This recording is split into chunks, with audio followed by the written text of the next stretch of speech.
do not go anywhere because we now have our next session and it is on a very exciting subject and topic, driving business growth and how problem solving is key to success. So I would like to call on stage with a big round of applause Mr. Ekansh Sood, Vice President Sales from Zarthi, to kindly present on the topic of driving business growth, how problem solving is key to success. Good afternoon everyone, how's everyone doing? This is Ekansh, I head sales here at Zarthi. Quickly wanted to start by sharing a bit more about journey. So we have been in this industry for about 25 years. We started back in 1998 with Progressive Infotech as a traditional hard seller. By 2012, we saw a shift in the industry and decided to enter the cloud market by becoming the first AWS partner in India. Within 5 years of our cloud journey, Centralytics was born. So Centralytics is an enterprise software that helps companies manage and secure their public cloud workloads. From there till now, as we speak today, Centralytics ranks as top 5 in its categories, manages about 750 million in cloud consumption, and has been featured in Gartner's Magic Quadrant and Forrester reports. You know, when we took Centralytics to the market, we realized it was a great product market fit for all the GSIs and MSPs of the world. But the end customer needed something more custom, needed something more specialized in form of services, and that is where Zarthi was born. During our journey, we have been fortunate enough to create meaningful relationships with multiple customers. Currently working with the likes of Infosys, Haldiram, Pidilite, Hero MotoCorp, UNICEF, UNDP. The best part about working with us is we work with startups, SMBs, enterprises across fintech, healthcare, manufacturing, and various industries. So this cross-industry experience really helps us in understanding our client's problem better and adding value to them. Coming to what we want to do, we want to be a catalyst to your business, right? So any business out there, they want growth. To achieve this growth, businesses set up various practices such as IT, applications, sales, marketing, with the idea that these practices would work together to solve more business problems. Our vision is to enable these practices to solve more problems and in turn accelerate their business growth. So all of the leaders who are sitting here, right, we were hired by our respective companies with the idea that we will come in, grow our practice and solve more business problems. Now to do that, you leaders are left with two options. Either you can create a practice in-house, hire people, set up those teams, or outsource it to a third-party vendor. However, in our 25 years of experience, we have seen that both these models have certain challenges. Talking about insourcing, right? By having internal teams is quite beneficial. The level of visibility, customization, and transparency they bring to the table is completely unmatched. When you're trying to set up an internal practice, right, this is basically a 3-step process. You start by set up, scale, and innovate. Let's look at it one by one, right? When we're talking about setup, the biggest challenge here is hiring those foundational resources because of limited domain knowledge. Right? For a client who's working in chemical manufacturing, it will be very difficult for them to hire a cybersecurity expert because that is not their core domain. If I talk about scale, right, once you have the basic setup in place, the next thing you would want to do is bring in the scale. Introducing technology is one of the cornerstones of bringing in scale. However, more often than not, implementing, adopting, and training on these new technologies is quite difficult.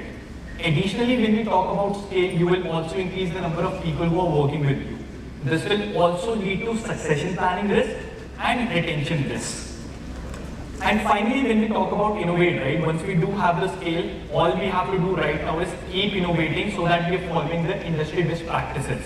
Right? With the rapid advancements in technology, things keep changing at a speed of 3 to 6 months. And unlearning and relearning these practices is quite tiring and time-consuming. So let's look at the other side of the world, right? We know that setting up an in-house team takes you set up, scale, and innovate. Let's talk about if you would rather outsource it. The problem here is that traditional outsourcing models are broken. Now, these are the most 3 common outsourcing models that you would see in this industry, and let's look at them one by one. Starting with turnkey projects, right? Here, what you would do is, you would spend weeks working with a vendor on a scope of work and sign a monolithic contract based on the same. Now, any deviation from this contract will be chargeable. minor deviations are charged as change request, and any major deviation will be charged as rescoping. In today's agile world, where we do not have idea on day one as to what all will be needed in a project or what all will be needed in the next 1 year, it becomes quite unfair to work in this model because this punishes the customer. Let's look at time and material, right? Again, this model in itself is flawed because this model incentivizes your vendor to take longer hours to finish. If I know I can complete a certain project within 6 hours, I as a vendor am incentivized to go to 9 hours because I'll make more money that way. And the last model that we see in this industry is indirect pricing or a percentage base. So this basically comes back from the hardware AMC days.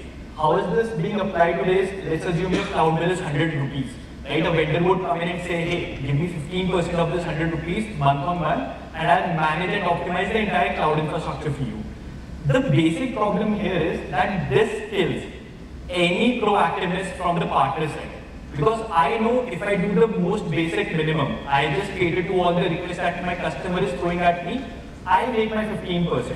But then I have no incentive to go to the customer proactively and do more stuff with them, right? I have no incentive to go and say, hey, let's run a security posture assessment for your infrastructure. Hey, let's completely optimize your cloud cost on AWS. Because I know, irrespective of the amount of work I do, my costs are capped at 15%.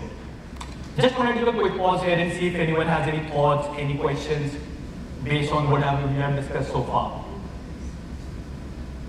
I'll take that as a no. Awesome.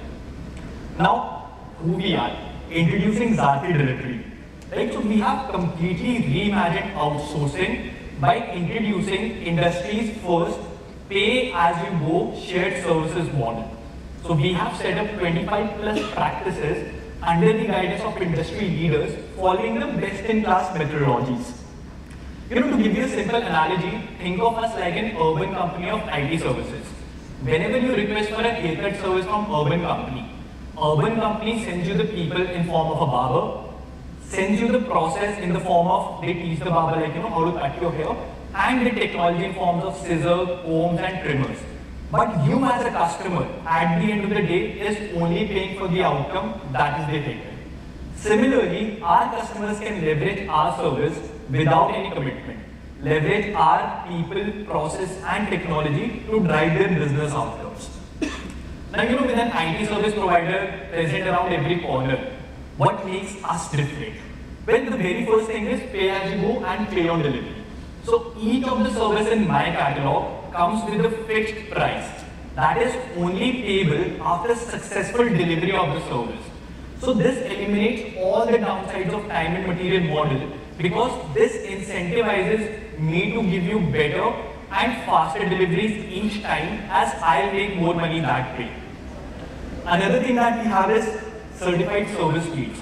Right? So we as an organization do not believe in those godly architects who comes with 10 to 15 years of experience and can develop an application end to end. Right? To give you an example, my development team is broken into mobile and web. The web is further broken down into front end and back end. The front end is further broken down into Angular and React. That is the level of, which we have broken it down to. Another thing that we do is parallel scoping and agile delivery. Right? So unlike turnkey projects, we don't spend weeks on scoping. We understand that on the day one of project, not everything will be figured out. Right? There will be multiple edge cases, multiple challenges that will come across the way when we actually start building something. Let's not worry about it. Let's actually start building the stuff that is already figured out. Right? Maybe I'm trying to build a website today. I don't know if I want to host it on AWS. I don't know if I want to build it on a mean or MERN stack. I don't know how the design is going to be like. But today, at least I know I want to build a website. Let's at least start the solutioning part. Let's try and understand who are the users for this website. What are the use cases you want to solve? What is the goal of this website being present? Right? And another USP that we have is 24/7/365 availability. Most businesses cannot afford to make their teams work throughout the year. If your teams are working extra hours on weekdays or working overtime on weekends, that would create employee dissatisfaction and create retention risk. But Zarthi delivery can do this due to the sheer volume. Right? So you can ensure that your work is getting delivered even if you are asleep or on a weekend day. And how would it work with us? Well, it's quite simple. All you have to have is a single problem. Now, a problem could be anything ranging from a support issue to an end-to-end project, right? That is the spectrum that we have given to the problem term. How it works is, customer gives the problem, a concierge gets aligned. Concierge will then work and identify a solution lead. So solution lead is basically that resource basis whose practice this problem is related to, right? Let's say if I want to build an application, I would bring in the engineering guy. If I'm trying to design a product, I would bring in my product team. The solution lead would then work with concierge and identify the right services required to solve the problems. Once the right services are identified, the concierge would assign each of these individual services to the individual service leads. Now, the service leads would work in their silos and individually successfully deliver their services. Once all the services are successfully delivered, the customer problems get resolved and then the services becomes invoiceable. Like I said, all of the services are only invoiced basis successful delivery. Let's say if I do some work for you and you guys are not happy with the output, irrespective of the amount of hours or resources we have allocated to the project, it won't be invoiceable. Again, just want to take a quick pause here and see if there are any questions. Okay, awesome. Great. So, like I said, right, these are the practices that we have set up under Zarthi as of right now. All of them work on a pay-as-you-go model. So we have infrastructure for any requirement you guys might have on AWS, Azure, GCP, Oracle. Then we have application where we can develop end-to-end mobile and web applications. Migration in case you want to migrate your on-prem infrastructure to cloud or migrate from one cloud to another. Then we have DevOps for any of the CI/CD, Jenkins, or infrastructure as a code needs that the team might have here. We have data for any visualization or analytics requirement for the company. Then we have site reliability where we're looking at cost, security, performance, reliability, and again, security, right? One of the key topics of the day today. Under security, we'll give security at all the layers, right? So we do security at infra, we do security at application, we do security at data. Within infra also, like, we do endpoint protection and we do the server-side protection. And then the other practice that we have is product, where we develop, design, and evaluate end-to-end products. So a couple of things that you might have seen in this industry but don't know Zarthi was behind it. I'm pretty sure all of us must have used COVID app here, right? The COVID application. For the past 5 years, their entire infrastructure is being managed by us.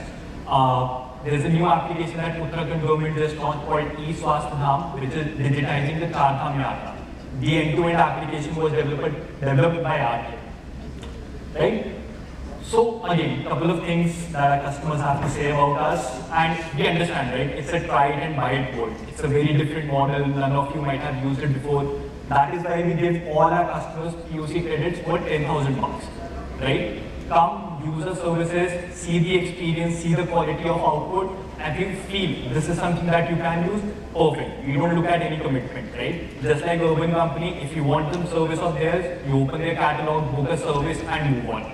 Similarly, with us, there are no contracts, there are no vendor lock-ins. Whenever you feel like you have a requirement and your internal teams don't have the capacity, or you don't have internal teams for that requirement, think of us and we'll deliver, we'll come in, do our work, and exit without any commitments in place.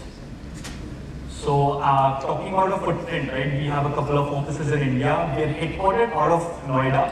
We have one office in Nigeria and one office in US. And as of next week, we'll also have an entity working out of Netherlands. So that's all about Zarthi, folks. Thank you so much for your time. And then again, last time, any questions from anyone here? First of all, ladies and gentlemen, a big round of applause to Ekansh here for this wonderful presentation session. Thank you so much, Ekansh. Thank you. Any questions for Ekansh? We'll be happy to take. And folks, we do have a booth set up outside, so anyone who wants to try our services, like I said, 10,000 worth of services are on us. Come, use them, see how you feel, and then we can have a more meaningful conversation as to how our businesses can work together. Absolutely. Awesome. So, Ekansh, I would request you to kindly be on stage, on the center stage. And I would like to call on stage Mr. Urush Acharya from Aditya Birla Capital to kindly do the honors of felicitating our speaker here. Thank you, Urush, for doing the honors. Ekansh, if you could. Big round of applause, ladies and gentlemen, for Mr. Ekansh Sood, Vice President Sales from Zarthi, for that wonderful presentation on driving business growth, how problem solving is key to success.